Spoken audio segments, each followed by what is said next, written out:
Y como siempre, un gusto platicar con Rodrigo Aguilar Benigno. Sin duda alguna, los temas internacionales siguen dando mucho de qué hablar.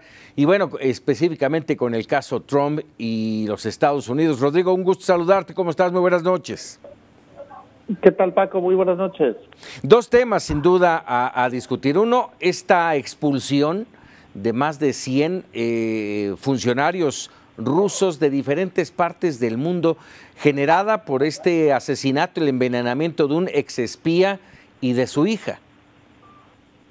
Así es, Paco, amigos. Bueno, pues estamos frente a un caso prácticamente de película de la Guerra Fría al ver precisamente esta, como bien dices, pues extraordinaria reacción diplomática del Reino Unido. Yo diría un triunfo de la diplomacia del Reino Unido. Así es. Al lograr que más de 20 países expulsen, como bien dices, a cerca de 100 diplomáticos. Llama la atención, por supuesto, que Estados Unidos haga lo propio con 60 diplomáticos siendo expulsados, diplomáticos rusos y otros agentes, digamos, que están relacionados con inteligencia.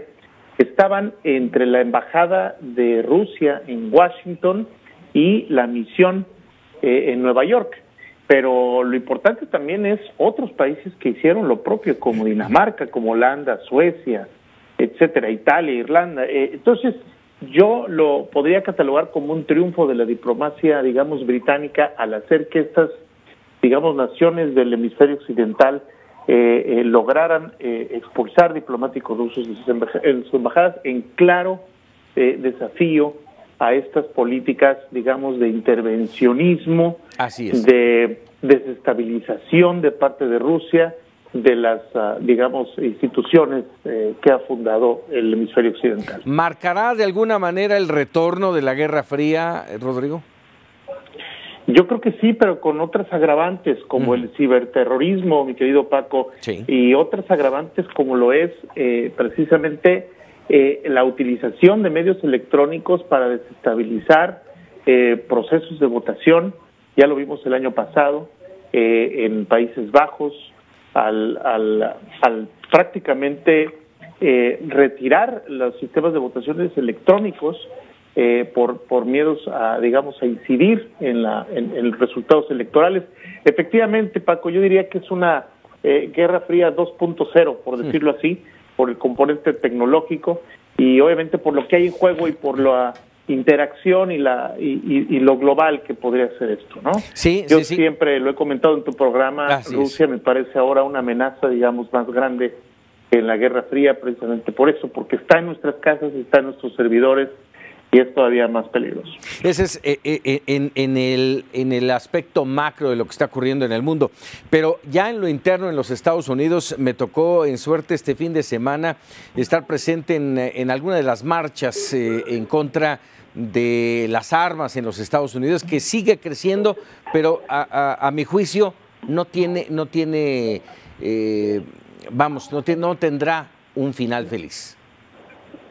Pues mira, Paco, yo comparto un poco la misma opinión que tú. Yo estuve en la marcha de Washington, esta que llegó casi al 1,000,000, el sábado 24. Fue una marcha sin duda muy emotiva. Es impresionante ver los casos de los familiares, de las víctimas de estos tiroteos, que realmente es un problema grave en los Estados Unidos. Me parece que el gran reto de este movimiento muy legítimo y muy genuino de los adolescentes, claro, pues es convertir esto en acción política permanente. Y lo que me gustó, Paco, y lo que me da un poco de esperanza es que la mayoría de las consignas que se gritaron en Washington tiene que ver con votar o no por los políticos que están a favor o en contra de la regulación de las armas. Es decir, el sentido que le dieron a las consignas de las marchas es: utilicen el voto para castigar o premiar políticos que están en contra o a favor de la regulación de las armas. Entonces, eso me parece que es una buena consigna. Esperemos que logre en las elecciones intermedias a decir algo, como tú dices, aunque también soy un poco escéptico. Sí, difícil, porque hay un cúmulo de intereses detrás de la Asociación Nacional del Rifle, que finalmente, ya lo hemos platicado aquí, Rodrigo, finalmente tiene un importante nivel de participación y de injerencia en las elecciones.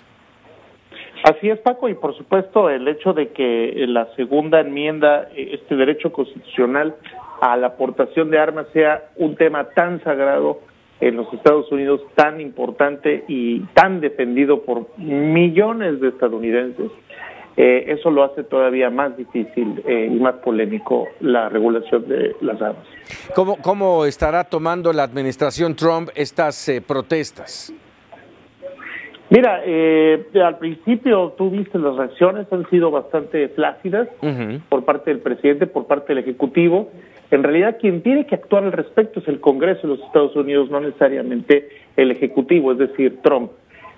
Sin duda lo está tomando con mucha cautela y dando algunos pasos, pero nuevamente yo diría muy tímidos, precisamente por los intereses que mencionas, y cómo esos intereses llevaron al poder a Trump abiertamente. Entonces, él no puede, digamos, patear el pesebre, ¿no?